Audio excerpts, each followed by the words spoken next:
In the early hours of August 8th, 1963, a gang stopped a Royal Mail train in rural England and vanished with £2.6 million. At the time, it was the largest cash robbery in British history. The target was the Glasgow to London Royal Mail train. It carried high-value banknotes from Scotland to England. The robbery took place near Ledburn, Buckinghamshire. The gang was led by Bruce Reynolds, a seasoned criminal who had carefully planned the operation. Key members included Ronnie Biggs, Buster Edwards, and Charlie Wilson. Their plan relied on precision. They tampered with the railway signals. A green light was covered, and a battery-powered signal was used to force the train to stop. When the driver, Jack Mills, stepped out to investigate, masked men struck him.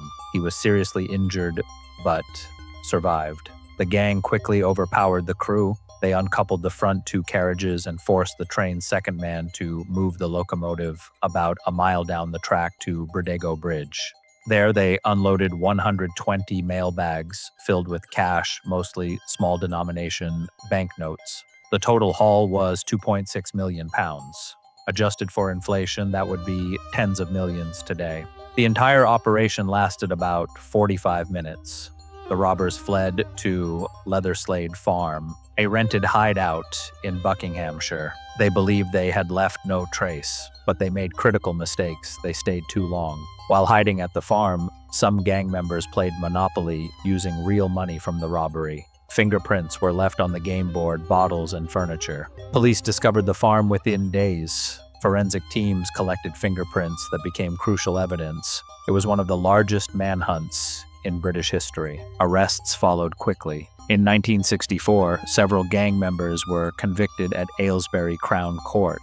Sentences were severe. Bruce Reynolds received 25 years. Ronnie Biggs was sentenced to 30 years. But the story didn't end there. Ronnie Biggs escaped from Wandsworth Prison in 1965. He fled to Australia, then Brazil, where he avoided extradition for decades. He eventually returned voluntarily to the UK in 2001 due to ill health, and served additional time before his release on compassionate grounds in 2009. Bruce Reynolds was captured in 1968 after years on the run and served his sentence. Most of the stolen money was never recovered. The great train robbery was bold. It was precise. It was historic, but it proved something else no matter how perfect the plan. Fingerprints last longer than freedom. In the end, the gang outran the train. They did not outrun the evidence.